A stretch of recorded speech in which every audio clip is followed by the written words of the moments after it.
Ministerio Ebenecer presenta La vida, palabra infalible. un mensaje a la luz de la palabra de Dios que edificará su vida. Es una alegría poder compartir con ustedes en esta oportunidad que el Señor nos está permitiendo, compartir, sentarnos a su mesa, recordar que somos familia, pero sobre todo que somos pueblo del Señor y que tenemos una identidad que nos une, un solo Señor, una sola fe y un solo bautismo. Le quiero invitar a que me acompañe para que oremos y podamos entregar este tiempo en las manos del Señor y rogarle que nos hable, porque definitivamente, indiscutiblemente, somos necesitados del Señor. Amén, me acompaña, oremos entonces. Padre nuestro, que estás en los cielos, Señor, te damos gracias por este tiempo hermoso que nos estás dando, que en medio de todo lo que está sucediendo alrededor nuestro y de cualquier circunstancia, tenemos la confianza de que aunque andemos en valle de sombra y de muerte, no tendremos miedo, no temeremos, porque tú estás con nosotros, Señor. Y no hay futuro oscuro que no pueda enfrentarse si lo enfrentamos juntos, junto a ti, Señor. Y esa es nuestra fe y nuestra confianza en este tiempo. Padre, ponemos ante ti este momento, esta palabra, este tiempo, Señor, que hemos de compartir, rogándote, Señor, que tu presencia sea manifiesta en medio nuestro. En este estudio, como en cada uno de los hogares, Señor, que se están abriendo hoy, para celebrar una cena, un banquete delante de ti, tu mesa, Señor. Porque todos los que estamos acá estamos recibiendo esa invitación hermosa de sentarnos a tu mesa. Padre, oramos también para que bendigas la vida de nuestro apóstol, que bendigas a su familia y que bendigas, Señor, a todo el pueblo del Señor que nos está escuchando en este momento y quienes también han de poner delante de ti sus peticiones, Señor, para que nos concedas una respuesta, una provisión, una palabra, una sanidad, un milagro, Señor, una intervención tuya en cada una de las necesidades que estamos presentando. Oramos por los enfermos, Señor, para declarar tu sanidad sobre ellos. Oramos por nuestro país pidiendo paz, sanidad, medicina, misericordia, Señor, sobre toda nuestra nación. Y oramos, Señor, porque bendigas a Guatemala con tu paz. En el nombre de Cristo Jesús te lo rogamos. Amén y amén. Gloria al Señor. Bueno, yo quisiera hacerle una pregunta y comenzar de esta forma. ¿Cuál es la comida del día que más le gusta? Y pues habría que analizar un poquito más despacio esto, porque no solo hay 3 comidas, ¿no? Obviamente hablamos de las más importantes, pero hay quienes tienen más, ¿no? Hay quienes tienen desayuno, refacción, o como le llaman en México, el almuerzo. En México, a ver, alguno de los hermanos que me estará viendo me confirma esto, si es así. Hay desayuno, almuerzo y comida, digamos hasta el mediodía, ¿no? Y luego está pues, la cena, obviamente, pero lo que nosotros le llamamos almuerzo, en México se le llama a una comida a mitad de la mañana, más o menos, ¿no? O la 11 que le dicen en Chile también. Que puede ser un coffee break también, ¿verdad? O puede ser un tea break, depende de dónde sea un receso. Pero lo que voy es, ¿cuál es la comida que más le gusta a usted? ¿Qué más disfruta? Digamos que imaginemos que usted tiene una dificultad con algún familiar o con algún amigo, o un gran negocio que quiere hacer, o algo muy importante. ¿Cuál es la comida del día que usted elegiría para invitar a ese amigo, para incluso reconciliarse con alguien, para proponer un gran negocio o para simplemente celebrar algo muy importante para usted? Bueno, creo que generalmente para negocios se utilizan los almuerzos, para diferentes actividades, ¿no? Cuando nos remontamos, digamos, a los tiempos bíblicos, la comida más importante era la cena. Y por eso es que el Señor Jesús elige la cena. No sé si se había usted preguntado, ¿no? Yo me hice la pregunta, ¿por qué cena? ¿Por qué no el santo almuerzo o el santo desayuno? Pues son santos porque al final es la provisión del Señor, ¿no? Y por eso decimos que son nuestros sagrados alimentos, ¿no? Y oramos por ellos para santificarlos. Pero me llamó mucho la atención esto y tratar de meditar un poquito en todo lo que implica una cena y en todo lo que implica también sentarnos a la mesa. Y es una cuestión de dignidad. Y eso es muy, muy interesante. Vamos a platicar ahorita sobre eso. La cena, entonces, en el antiguo tiempo, lo podemos analizar de forma, de esta manera, ¿no? ¿Por qué cena? Tal vez esa era la pregunta. ¿Por qué cena? Primero, como mencionaba en la vida cotidiana del pueblo de Israel, y también, bueno, en las diferentes épocas del pueblo de Israel, la principal comida del día, y también para las ocasiones especiales, era la cena. Era utilizada incluso para ponerse a cuentas con algún enemigo, para negociar ciertas situaciones, pero sobre todo era el momento de darle gracias a Dios también por un día completo de trabajo.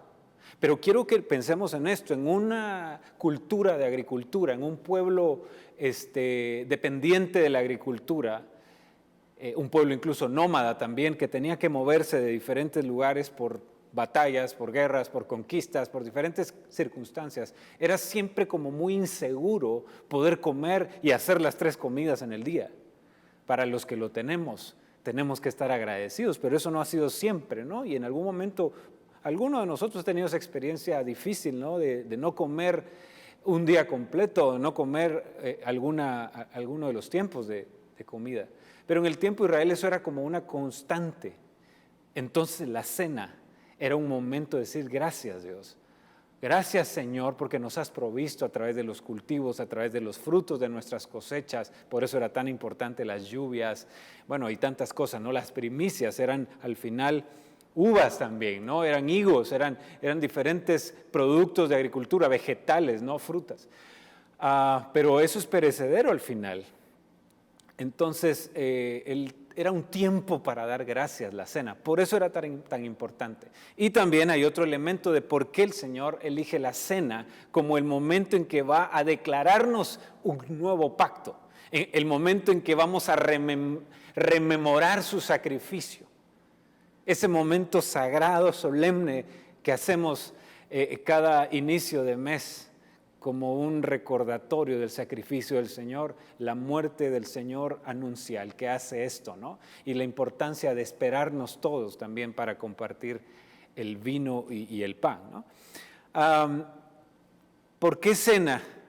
Otra respuesta también es porque era la principal fiesta de los israelitas, la Pascua, y usted sabe que el Señor hace el cambio allí, la transición hacia una nueva era, en la Pascua judía para iniciar e instituir la Santa Cena, ¿no? La comunión con el Señor, como la nueva ordenanza junto con el bautismo para la iglesia cristiana, ¿no? Para el nuevo pueblo del Señor, para el nuevo Israel.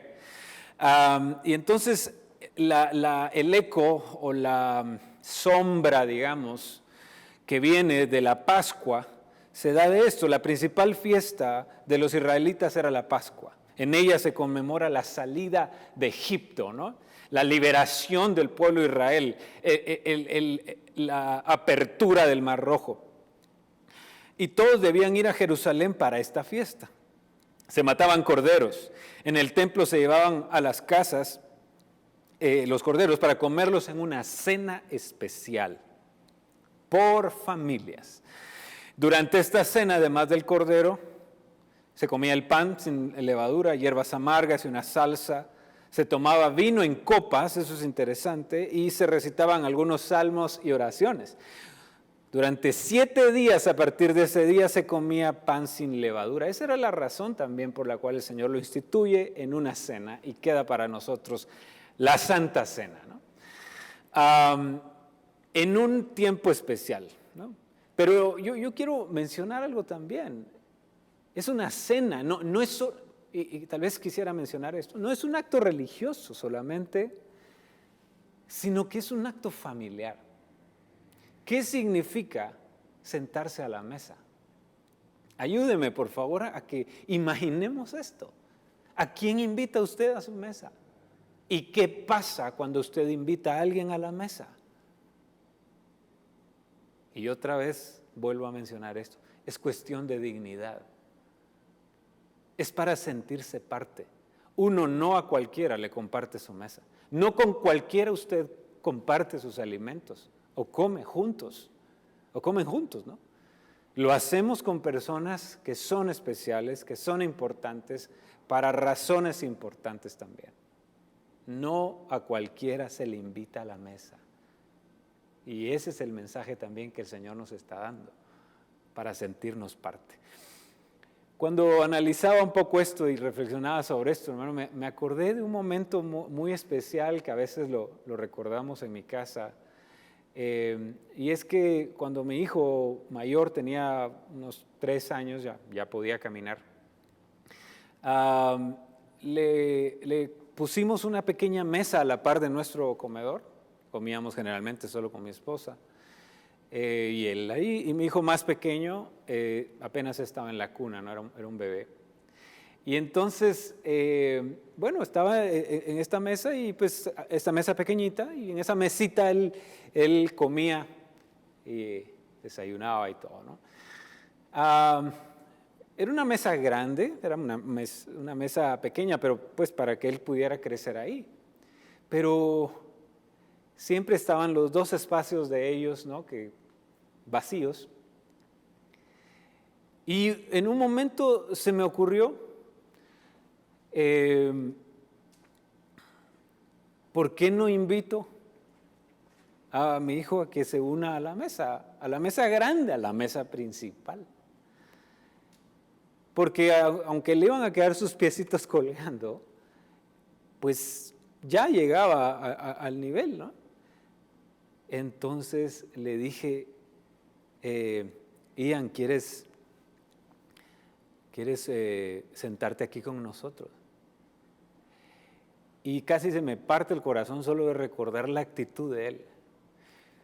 Fíjese que él estaba comiendo así 3 años, y cuando escuchó eso, se me queda viendo, agarra su platito y con un orgullo, con una actitud de sorpresa, como de privilegio, se acerca y se sienta con una sonrisa. Le cambié la vida en ese momento. Y la verdad es que casi se me salen las lágrimas, porque fue un momento impresionante para mí, porque yo no pensé que eso significaba tanto para él. Y eso es lo que yo creo que significa sentarse a la mesa, hermano. Y yo quiero esa actitud cada vez que el Señor me invita a su mesa. Es un privilegio que me tome como parte de su familia, que me dé el honor de sentarme, porque la verdad es que yo no merezco sentarme. No merezco por las cosas que hago, por las cosas que pienso, por mi propia naturaleza y por la forma en que tengo que reconocer. Soy un ser humano y soy pecador y soy vulnerable. Pero en su misericordia y en su gracia me invitó a su mesa, hermano. Yo no puedo dejar de sonreír por ese honor y por esa gracia. Entonces sentarse a la mesa tiene un sentido de amistad, un sentido de familia, un sentido de inclusión, de que somos parte, de que participamos de lo mismo, de que somos iguales. Qué extraordinario, hermano. Siempre que usted quiera invitar a alguien a la mesa, hágalo. Le aseguro que va a impactarle su corazón, le va a impactar su dignidad solo por hacer eso. Y el Señor quiere hacer con nosotros esto. Entonces, mire lo que habla el Señor cuando alguien es invitado a un banquete, a una mesa, a una cena. Dice Lucas capítulo 14. Cuando alguien te invite a una cena, busca el último puesto. Así, cuando llegue el que te invitó, te dirá, amigo, ven, siéntate aquí. Este lugar es mejor. De esa manera recibirás honores delante de los demás invitados. Y mire esto, el que se crea superior a los demás será puesto en el lugar menos importante, y el que es humilde será puesto en el lugar más importante. Otras versiones dicen, el que se humille será enaltecido, engrandecido, y el que se enaltezca será humillado. Es interesante, la mesa tiene esa sensación de honor, de altura, de superioridad, de humildad. Y es tan fuerte, hermano, que incluso puede llegar a degradar a las personas. Yo recuerdo una vez que trabajaba, estaba en la oficina del director de los correccionales de menores de aquí de Guatemala hace muchos años, y estábamos platicando de la importancia de que ellos conocieran la palabra de Dios, de formar valores, ¿no? Principios y valores, sobre todo su identidad, y la importancia incluso de que ellos pudieran percibir una segunda oportunidad. Adolescentes menores de edad que han transgredido la ley. Y platicando de eso, él me hablaba de cómo en algún momento las personas llegan a sentirse tan descuidadas que hay algunos niños y niñas que llegan a esos centros y comen en el suelo y con las manos. Y él me decía, yo los miraba y en algún momento el pensamiento humano es, pues lo merecen si robaron, mataron y cometieron algún delito. Pero después, al entender el valor que Dios le da a las personas, me dice, pero ¿sabe qué estamos haciendo ahora? A esos niños en especial y a todos les estamos haciendo que se sienten en la mesa y le estamos enseñándoles a usar tenedores. Porque no son como los animalitos, son personas, son hijos de Dios, decía él. Y imagínese el impacto de la mesa.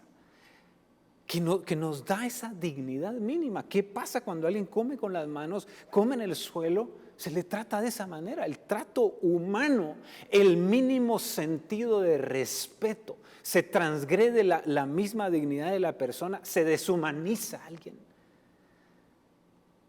Y entonces sentarnos a la mesa significa darnos dignidad, ser parte de una familia, darnos el valor que merecemos. Y cuando también analizamos la Santa Cena y cómo el Señor nos invita a que nos sentemos a su mesa, recuerde esto, es su mesa, no es la mía. Por lo tanto, el Señor viene y establece normas en esa mesa. Normas que no podemos olvidar, pero que en la Escritura encontramos que a veces nos acostumbramos a este derecho, a este honor que no nos ganamos, a este mérito que no nos corresponde, sino que son los méritos de Cristo los que nos dan el acceso a esto, y al acostumbrarnos nos relajamos y entramos en una situación muy peligrosa. Y el apóstol Pablo en 1 Corintios 11 nos habla de las normas que debemos de tener para sentarnos a su mesa. Y podemos leer todo el capítulo 11, desde el verso 20, si no estoy mal, hasta el último versículo de ese capítulo 11. Pero quiero resaltar solo una parte para que usted me entienda, para que me dé a entender adecuadamente. Dice 1 Corintios 11, versículo 27, de manera que cualquiera que coma este pan o beba esta copa del Señor indignamente, escucha esto, hermano, indignamente será culpado del cuerpo y de la sangre del Señor. Por tanto, pruébese cada uno a sí mismo y coma así del pan y beba de la copa. El que come y bebe indignamente, sin discernir el cuerpo del Señor, juicio come y bebe para sí. Indignamente es una palabra resaltada.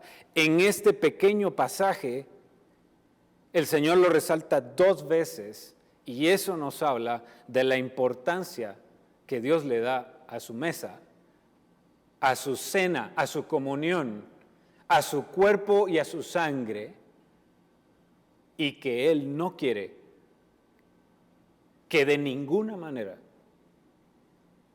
tomemos la cena de forma indigna. ¿Y cuál es la forma indigna?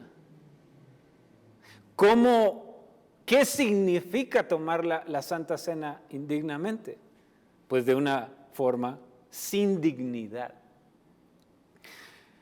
Y el contexto nos dice cuáles son esas formas. Incluso habla de que si alguien quiere comer, que coma en su casa. Que no tome la cena como una comida más, ¿no? Sino que lo haga con lo que implica, ¿no? Con la reverencia que merece este tiempo, este momento, esta invitación del Señor. Habla de los excesos, ¿no? Que incluso algunos se embriagan y otros se quedan con hambre y entonces lo usan más de una forma libertina. Es lo que está diciendo el apóstol Pablo ahí. Eso estaba pasando en el tiempo de la iglesia de Corinto. Pero el punto que estamos mencionando es que cuando nos sentemos a la mesa, entonces tenemos que hacerlo de una forma digna. En otras palabras, y este es el centro de este mensaje, hermano, la Santa Cena nos da dentro de sus beneficios, nos da o nos devuelve la dignidad que un día pudimos haber perdido. Y esto es poderoso, esto es extraordinario. La Santa Cena nos hace dignos. La Santa Cena nos da dignidad. Extraordinario. Extraordinario. No tengo palabras para describir lo que esto significa y le ruego al Señor que me ayude a poder desglosar estos pensamientos con usted, que seguramente no lo puedo hacer en unos minutos nada más, hermano. Esto es algo que tiene que entrar en revelación para nosotros y si entra en revelación nos va a cambiar la vida una vez más. Y sabe algo que me emociona, conocer un evangelio que todos los días me quiere transformar. Y digo me quiere porque es el deseo de Dios. Y digo me quiere porque hay una voluntad mía que a veces se opone. Pero le ruego a mi Señor que me ayude a arrepentirme para ser transformado, para que haya una metanoia, un cambio de mente. Para que cambiando mi forma de pensar, dice Romanos 12, cambie mi forma de vivir para poder cada vez hacer la voluntad de Dios, que es lo que anhelo.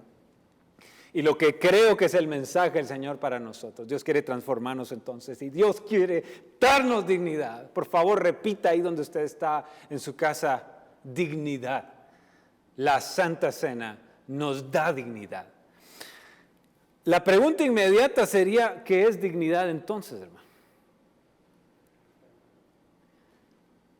Y es una palabra que se usa mucho, pero a la vez es una palabra que se ignora mucho. Voy a compartir, por supuesto, lo que he estado investigando sobre este tema en la palabra del Señor, pero también investigaciones de la Universidad de Harvard. Y me parece interesantísimo que al final siempre regresamos a la Biblia cuando hablamos de estos temas. Pero repito, menciono porque hay un respaldo también detrás, ¿no? en relación a esto, principalmente bíblico. ¿Qué es dignidad, hermano? Bueno, vuelvo a mencionar. Mire esa mesa, solo antes de escribir este concepto. Mire esta imagen que estoy compartiendo en este momento. No le invita a estar. Hay una persona hasta el final, ¿no? Y así me imagino yo al Señor en su gran mesa. Pero no le invita a sentarse. ¿No se siente usted honrado solo de pensar que usted fue invitado? Pero mire esto. Que aquí la cosa no es un listado con nombres y códigos o DPIs o documentos de identidad. No somos números. Somos nombres. Somos personas. Y Dios, el Señor, nuestro Padre, nos invita a la mesa y nos llama por nombre. Y nos invita por nombre. Y cada lugar tiene un lugar especial. Cada espacio Dios lo ha diseñado de manera especial para nosotros. Eso es personalizado. Sépalo usted, hermano amado, la Santa Cena es personalizada y por eso nos da dignidad. Por eso, hermano, no es correcto que nos llamemos hermanos y hermanas como una forma de no conocer nuestros nombres. No está bien tratar a las personas como, ¿cómo está Poli? ¿Verdad? A los agentes de seguridad. Don, mira, Ahora que uno tiene que ir comprando cosas en diferentes lugares, me ha tocado ir a bastantes tiendas y cada vez que ingreso oigo a alguien que siempre le dice a la misma persona de la tienda, chino. ¿Chino? Y uno se pregunta, ¿y qué? ¿Cómo sabe de qué nacionalidad será esta persona, no? Pero en realidad no es que sea de esa nacionalidad, es una forma de decirle a las personas, chino. ¿Desde cuándo podemos ponerles o imponerles un nombre a las personas? Y sabe que desde que me di cuenta de eso, lo que hago es preguntarle, ¿cómo se llama? Don Luis, ¿cómo está don Luis? Qué gusto saludarle. Y si le pido algo ahí, porque estoy entendiendo esto, hermano. No me estoy poniendo como ejemplo porque he cometido muchos errores en el tema del trato de la dignidad de las personas. Eso lo tengo que reconocer. Pero también tengo que reconocer que la palabra del Señor está renovando mi entendimiento y está transformando mi forma de tratar a las personas. Decirle mijo a alguien, no, a las personas. Para darnos dignidad nos tratan por nombre, hermano. Y ni siquiera por el título. A mí me dicen en algún momento por mi título universitario, pero en realidad yo me llamo Marco. A veces me tratan por mi título eclesiástico, ¿no? Pero me llamo Marco. Y a veces cuando los títulos son muy importantes en algún lugar, ¿sabe qué prefiero yo? Recordarles que en el cielo no me van a decir por el título. Y eso es lo que le ruego a mi Señor, que en el libro de la vida aparezca mi nombre. Eso es lo que dice la Escritura, ¿no? Y yo no creo que el Señor me trate, ni quisiera que me tratara por títulos, sino que me trate por mi nombre. Solo escuchar mi nombre en sus labios va a cambiar mi vida. Yo sé que Dios me llama por mi nombre y Dios te llama a ti por tu nombre, hermano amado. Bueno, sentarnos a la mesa entonces nos da dignidad. ¿Qué es la dignidad? Repito, esto es parte de las investigaciones de la Universidad de Harvard y por supuesto de la Biblia también. La dignidad es el valor espiritual, el valor inherente, es también un mérito que toda persona posee desde que nace. Todos tenemos dignidad desde que nacemos. Es algo que casi está en nuestro ADN.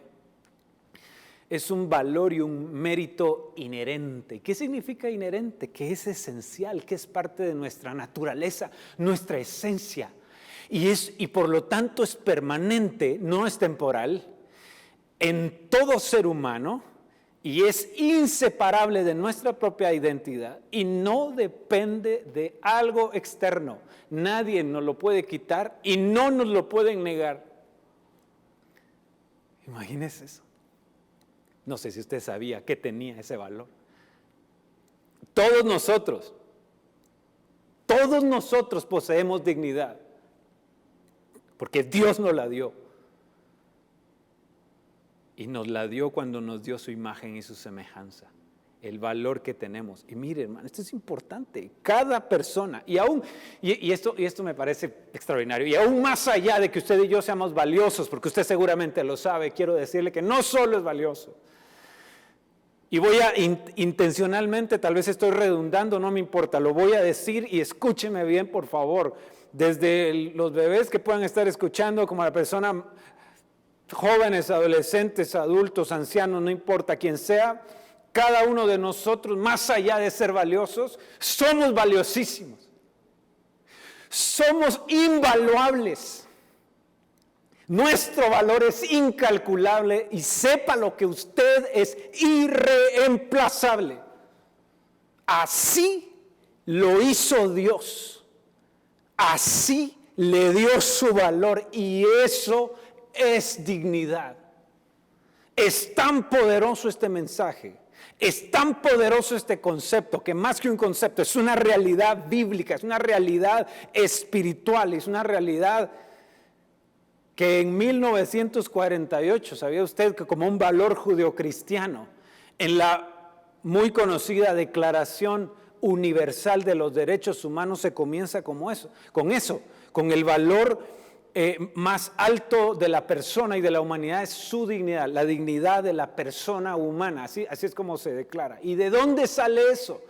Sale del libro de Génesis, cuando Dios mismo, cambiando su esquema de creación, de decir, hágase, que se haga, trabajen ahí los ángeles, los ingenieros creativos ahí que estarán trabajando, ¿no? Y generando y desarrollando todas las formas de vida que Dios estaba haciendo y ordenándoles que emergieran de la nada. Cambia eso de una manera radical, y la narrativa del libro de Génesis nos dice que Dios cambia el verbo y dice hagamos en primera persona, hagamos, en otras palabras, a todo el universo. Dijo, quédense allí, y a todos sus sirvientes, sus ángeles y arcángeles, querubines y serafines, le dijo, quédense allí, porque esta creación, la corona de la creación, la hago yo con mis propias manos.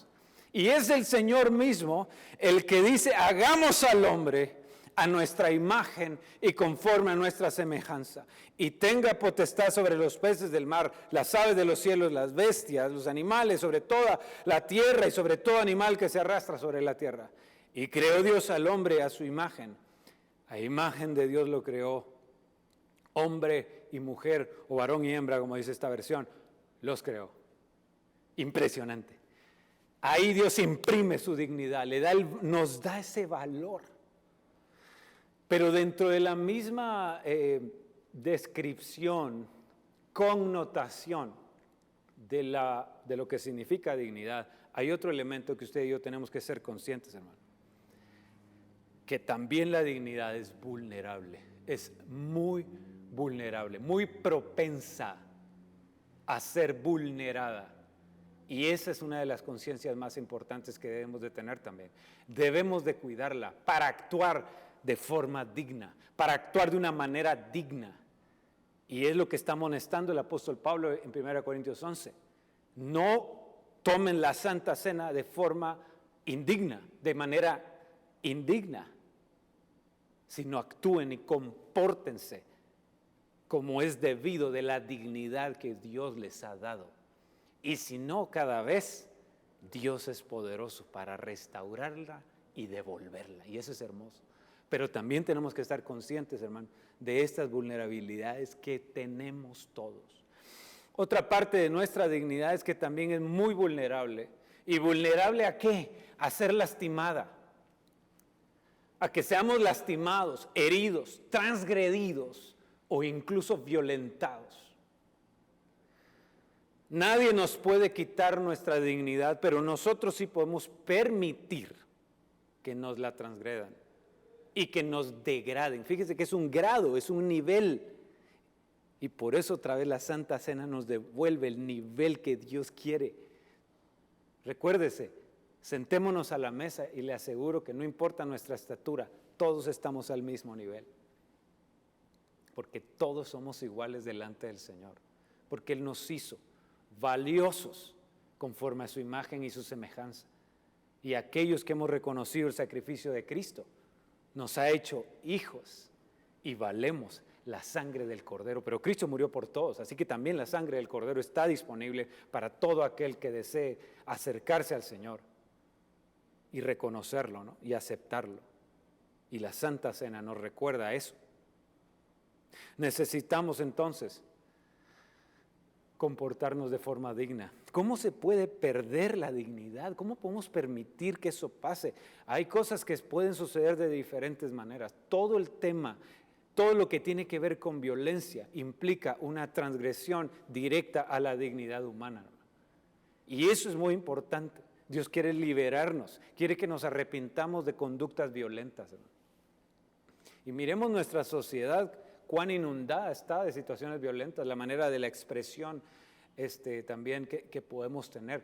La violencia también se traduce en abuso de diferentes maneras. Abuso, la violencia doméstica es en este momento una de las epidemias más graves que se están dando dentro de los hogares a raíz de las cuarentenas, de los toques de queda y de de los encierros que han tenido que haber por la situación del virus que estamos enfrentando y dentro de nuestra casa. La pregunta ahorita para ustedes y para mí es que si nos sentamos a la mesa es porque Dios quiere que evaluemos y reflexionemos si hay violencia en nuestra casa.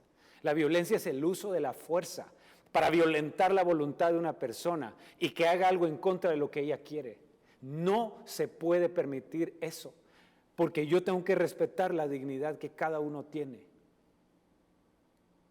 Qué fuerte esto, hermano. ¿Tienen dignidad nuestros hijos? Por supuesto. ¿Voy a obligarles yo a hacer algo que no quieren? Tengo que tener mucho cuidado con eso. No puedo violentarlos al nivel de que con el uso de la fuerza transgreda su propia dignidad, porque ellos tienen que aprender que su voz vale. Los padres tenemos que cuidar eso. Entre esposos tenemos que cuidar eso. En nuestra familia tenemos que cuidar eso. Oiga, es que esto nos transforma, hermano. Si somos un pueblo que tiene que cuidar la dignidad, porque Dios le dio ese valor, es que así nos trata el Señor. Hermano, el Señor no nos obliga, incluso a la Santa Cena es una invitación. Es el bautismo también, es una ordenanza, pero es una invitación. Usted decide si quiere bautizarse o no. El Señor dice que el discípulo tiene que ser bautizado. Ya después de eso vienen las órdenes del Señor, sus mandamientos que tenemos que cumplir para llegar incluso a cumplir sus anhelos y sus deseos, ¿no? La voluntad buena, agradable y perfecta. Pero ese es un proceso cuando nosotros reconocemos que Jesús es nuestro Señor y ya no solamente nuestro Salvador, pero al final también es una invitación. El Señor no nos obliga. El reino de Dios no es una imposición. Fíjense que es interesante nuestra asociación a los reinos, a los imperios, es al poder bélico, ¿no? A la potencia bélica, la capacidad de los ejércitos de usar armamento que pueda doblegar a un pueblo, a una nación y conquistarla. Y nosotros asociamos que el reino de Dios es así y no es así. El reino de Dios no es la superioridad, el poderío demostrado de alguien para intimidar a otro. Eso es violencia. El abuso es violencia. Por ejemplo, el tema de gritarle a alguien cuando uno está hablando con otra persona es un abuso verbal. No puede darse. Estoy transgrediendo su dignidad. Tengo que tener cuidado con eso. Para los jefes, los que tenemos algún tipo de autoridad, tenemos que tener cuidado también con eso. ¿Cómo tratamos a las personas? Nuestro trato refleja si es un trato digno o no. Por eso le digo, cuando uno entra a un lugar y uno no saluda a nadie, es una falta de dignidad hacia las personas. Cuando usted todo el tiempo saluda a alguien y nunca se detiene a verlo a los ojos, eso es una falta de dignidad. Cuando usted saluda todo el tiempo a una persona y no le sabe su nombre y no lo trata por nombre, sino por un apodo o como le dije lo de las tiendas, chino, mijo, vos María, vos José, en los mercados, y ¿sabe qué es eso? Se llama racismo, se llama discriminación. Dígame si a usted, a quien hace eso, le gusta que lo traten de esa manera. Entonces, entra otra vez, cuestión de dignidad. Mateo 7:12, la regla de oro, haz a otros como quieras, trata a otros como quieras, que te traten a ti, porque de esto depende, en esto se resume la ley y los profetas. Dice la traducción en lenguaje actual en ese pasaje, traten a los demás como ustedes quieran ser tratados, porque en esto se resume toda la Biblia. Imagínense, nuestro trato, Dios quiere transformarlo para que cuidemos la dignidad de todas las personas. De forma rápida, tenemos que entonces reflexionar en esto, hermano. Reflexionar en que las personas valen. Si yo le tengo que llamar la atención a alguien, ¿a cuántos nos han vulnerado nuestra dignidad? Mire, le cuento esto. Una vez tenía que hacer un trámite de fotos, necesitaba unas fotos para un trámite, entonces andaba en la zona 1 cerca del Congreso y busqué un estudio de fotografía y lo encontré. Entonces voy ingresando ahí, le digo a la persona, mire, buenas tardes, necesito ahí que me pueda tomar unas 3 fotos, pero que salga bien, le digo, ¿verdad? Entonces, me dijo, está bien, claro que sí, siéntese joven, ¿no? En ese tiempo me decían joven. Ahora si me lo dicen es un piropo, ¿no? Bueno, Total que, entonces me senté. Y en eso, el dueño del estudio me dice, señor, ya no se puede, por favor, sálgame. Chica, yo, perdón la expresión, pero realmente eso, ¿cómo así? Sí, salga. Me sacó, ¿no? Bueno, ¿no? Dije que habrá pasado algo extraño. Y en eso solo escucho, señor diputado, bienvenido al estudio de fotografía tal, ¿no? Ya ni el nombre digo, porque ni publicidad le quiero hacer. Y la cosa es que me sacaron porque un diputado entró, hermano. Y yo me me sentí humillado, porque mi dignidad me la hicieron pedacitos, hermano. Pero en mi corazón digo yo, ¿vale más un diputado que yo? No. Y no tengo nada en contra de los diputados, si cumplen bien su función, ¿verdad? Bueno. Pero lo que voy es el título en ese caso, y eso puede pasar con un pastor también, ¿no? El licenciado tal, ¿no? El gerente tal, igual puede pasar. A lo que me refiero es que no podemos tratar a las personas de esa manera. Somos personas. Tan fácil que hubiera sido que me explicara y me dijera, por favor, perdona, ¿no? Con maneras, eso es un trato digno. Pero las personas cuando nos sacan, ahora, usted y yo preguntémonos, ¿hemos hecho eso alguna vez? ¿Hemos tratado así a alguien? Y yo tengo que decirle que reconozco que me he equivocado, hermano, y que le ruego a Dios que me ayude a cambiar eso siempre. Que por su capacidad o discapacidad física son personas, las personas ciegas, las personas sordas, las personas que tienen alguna discapacidad o una capacidad diferente, como se les llama, y tiene sentido que se les llame de esa forma, pero merecen mi respeto, merecen un trato digno. Bueno, tal vez el respeto tendrá otro elemento también, ¿no? El respeto es algo que se gana, pero a lo que voy es que un trato digno, su nombre, son seres humanos y son hijos de Dios. En la iglesia del Señor somos una familia que tenemos y valemos la misma sangre. Que si es por su etnia, hermanos amados. En Guatemala le hablan a eso del racismo silencioso, el racismo invisible, porque decimos nosotros, no, en Guatemala no hay discriminación. Claro que hay discriminación. Sí, mire, por eso le digo los tratos, la forma como hablamos, la manera en cómo nos referimos a las personas que son diferentes a nosotros. ¿Sabe quién vulneró la dignidad? El Señor pone el ejemplo, el fariseo que describe su grandeza, su piedad, entre comillas, que diezmaba de todo y que no era como ese publicano. Él marcaba esa diferencia y al decirlo estaba despreciando al otro. Cuando despreciamos una etnia, un género, hombres y mujeres, cuando despreciamos a cualquier otro, porque es diferente al mío, porque yo no lo entiendo. Es que, perdón que lo diga de esta manera, ¿no? Cuando se habla se está manejando, no, es que es mujer, por eso es que no maneja bien.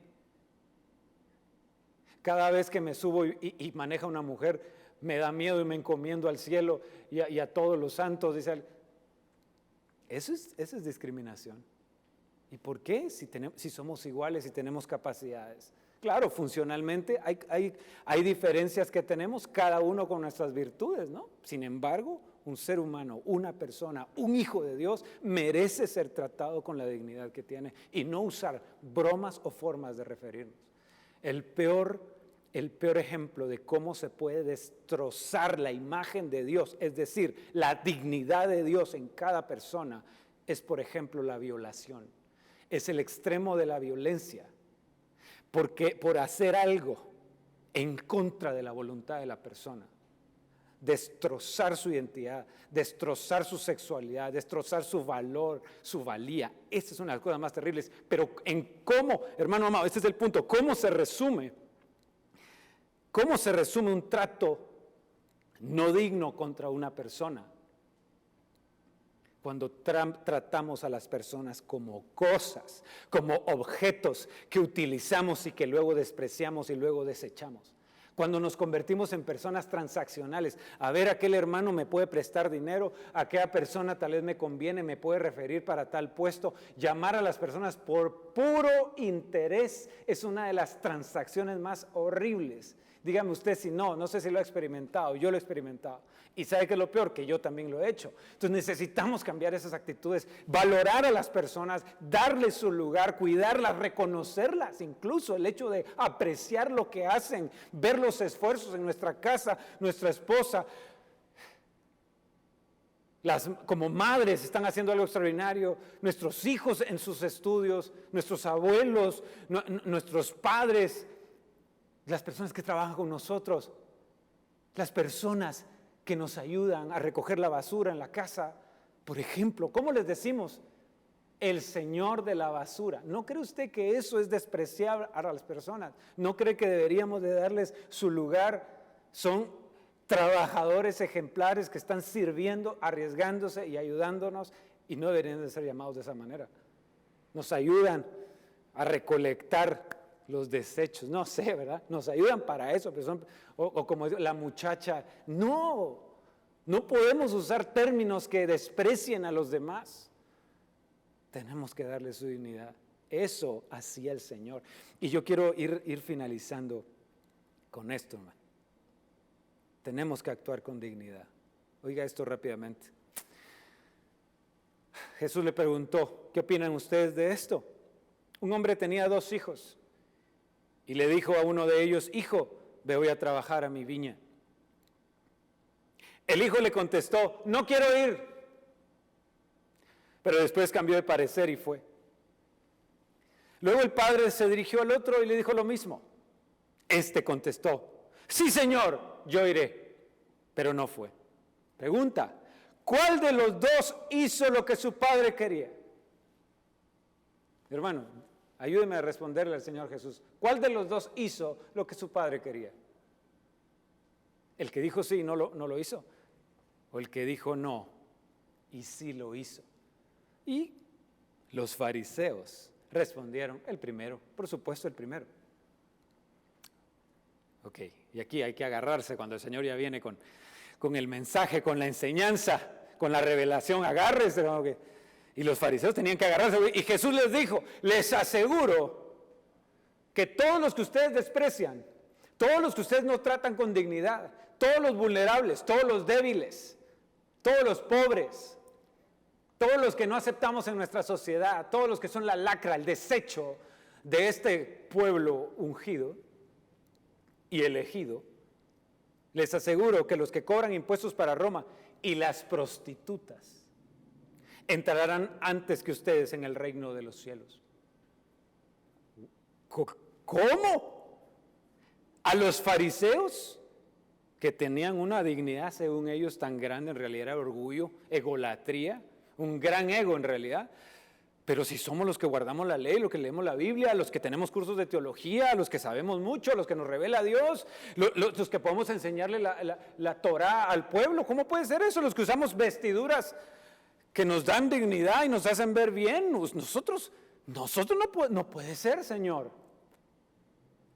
¿Saben por qué? Porque Juan el Bautista vino a enseñarles el camino de la justicia y ustedes no le creyeron. En cambio, esos cobradores de impuestos y esas prostitutas sí le creyeron, pero ustedes, aunque vieron todo eso, no cambiaron de actitud para creerle. Recuerde que Juan el Bautista bautizaba para arrepentimiento y los fariseos no querían hacer su fila para ir a bautizarse porque ellos eran demasiado santos.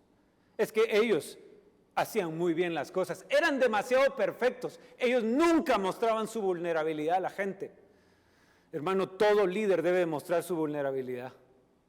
Y el Señor Jesús mostraba su vulnerabilidad. ¿Sabe usted?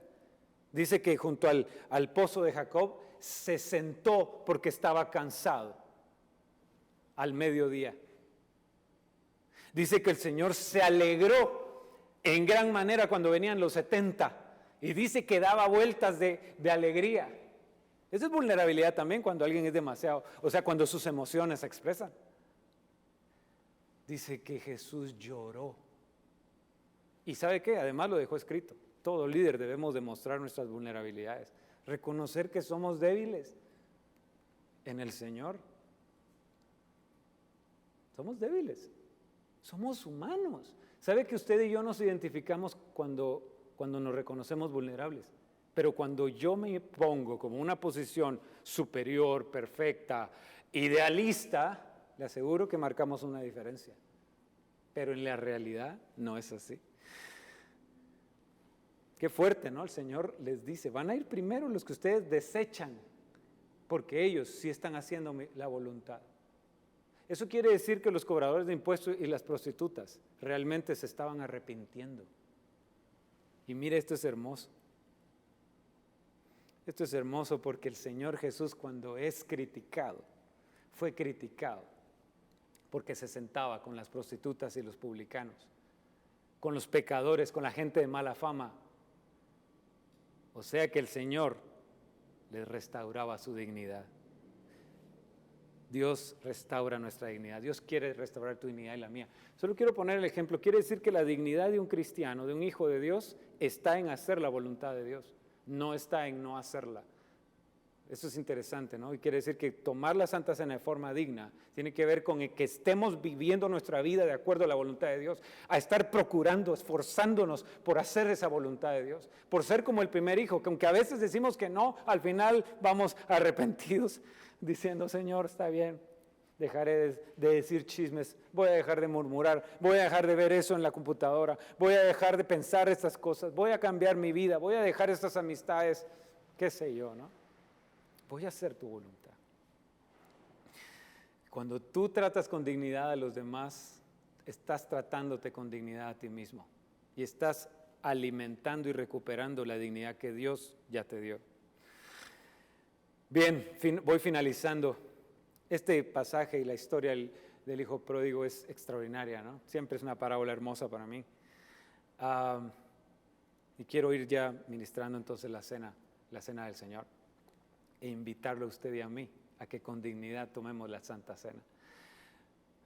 Aquí la parábola del hijo pródigo nos habla de una cena, de un banquete, de una fiesta, de una celebración. Y eso es importante porque la Santa Cena también es una celebración. Dice al comienzo del capítulo 15 del Evangelio de Lucas, que es el contexto ante el cual el Señor Jesús está hablando en la parábola del hijo pródigo. Es importante también comprender esa audiencia que está alrededor. La audiencia es universal, pero mire quiénes estaban. Dice, todos los que cobraban impuestos para Roma, los publicanos, que otra vez eran despreciables, y otra gente de mala fama, pecadores, dice una versión, o sea, eran pecadores en gran manera, seguramente prostitutas, seguramente algún tipo de persona que había cometido algún delito, como las personas presas, incluso a veces hasta los enfermos se les mira de esa manera, ¿no? Despectivamente. Hasta los extranjeros seguramente estaban ahí. Y dice, ellos se acercaban a Jesús para oírlo. Y los fariseos y los maestros de la ley lo criticaban. Por eso, mire cómo es eso, hermano. Por eso le digo, la dignidad es tan importante. No podemos hacer clases. No podemos ser superiores, inferiores. Somos iguales, hermano amado. Yo puedo tener un título de un ministerio que el Señor nos ha podido confiar como pastor. Pero soy igual, soy una oveja, simplemente con campana. Soy una oveja porque Jehová es mi pastor, somos iguales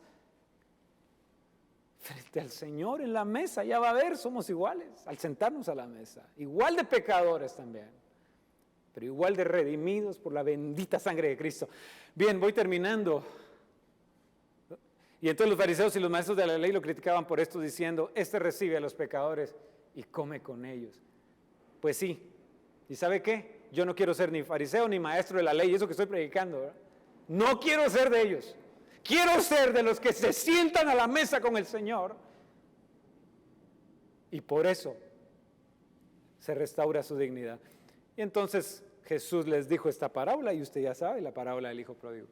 Pero quiero terminar con esto. Volviendo en sí, dijo el hijo pródigo, después de haber perdido su vida, o vivido perdidamente, dice que malgastó el dinero, la hacienda, malgastó todo y dice que lo gastó en rameras, en prostitutas. Y eso es también un reflejo también de del tema de la dignidad, ¿no? Una prostituta significa el gran negocio, el negocio más rentable del mundo, la trata de personas, la esclavitud sexual de este tiempo, una de las cosas más indignantes y degradantes de la humanidad, el uso del cuerpo de las mujeres, de las personas, para despreciarlo y usarlo como un objeto desechable. Eso es degradante y eso es contra la voluntad de Dios y es aborrecible al Señor, ¿no? Bueno, el hijo pródigo viene destruido, viene con su dignidad destruida y dice, volviendo en sí, ¿cuántos jornaleros en la casa de mi padre tienen abundancia de pan y aquí yo perezco de hambre? Me levantaré, iré a mi padre y le diré, Padre, he pecado contra el cielo y contra ti. No soy digno, ya no soy digno de que me llames tu hijo. Esto es un hijo que se destruyó su dignidad. Entonces, ¿qué hizo el padre? Lo abrazó, lo besó, ni siquiera le respondió, pidió que prepararan una cena, un banquete, una celebración. Llamó a todos, invitó a todos para que fueran parte de ese momento donde un hijo que había muerto ha vuelto a la vida, un hijo que se había perdido, lo hemos encontrado y hubo gran gozo y gran celebración en ese momento. Dios quiere que tengamos la humildad de decir si nuestra dignidad ha sido transgredida y entonces entregarnos al Señor en arrepentimiento, porque el Señor, porque es en el Padre, es en el corazón del Padre y en el abrazo del Padre donde recuperamos nuestra dignidad. Así que, mis hermanos, les invito a que por favor preparen los elementos que tienen en su casa, en su mesa. Y por favor me acompañen a que podamos ministrar esta cena y que hoy Dios restaure nuestra dignidad. Padre nuestro que estás en los cielos, Señor, estamos en este momento tomando el vino y el pan, pidiéndote, Señor, que bendigas estos elementos que van a ser transformados como alimentos espirituales para nuestra vida. Queremos tomar la cena de forma digna y queremos aceptar la invitación a sentarnos a tu mesa, Señor. Transforma hoy nuestra vida, nuestro entorno, nuestra familia, nuestra nación. En el nombre de Cristo Jesús te lo pedimos, Señor. Y hoy, recordando, Señor, lo que un día tú nos instituiste y nos dijiste, que es por nosotros, Señor, que tú entregaste tu cuerpo y tu sangre. Señor, hoy, juntos, levantamos el pan y, hermano amado, le invito, comamos juntos del pan.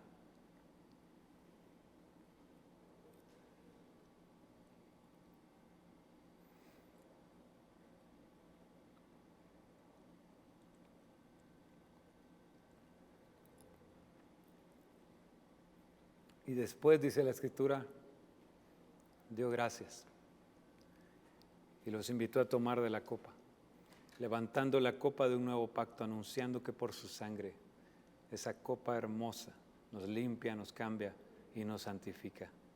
Y tomamos todos del vino y de la copa del nuevo pacto.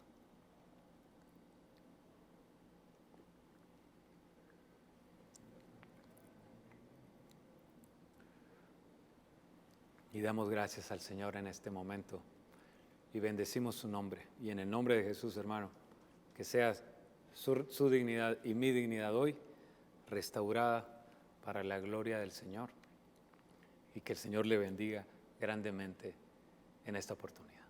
Muchas gracias.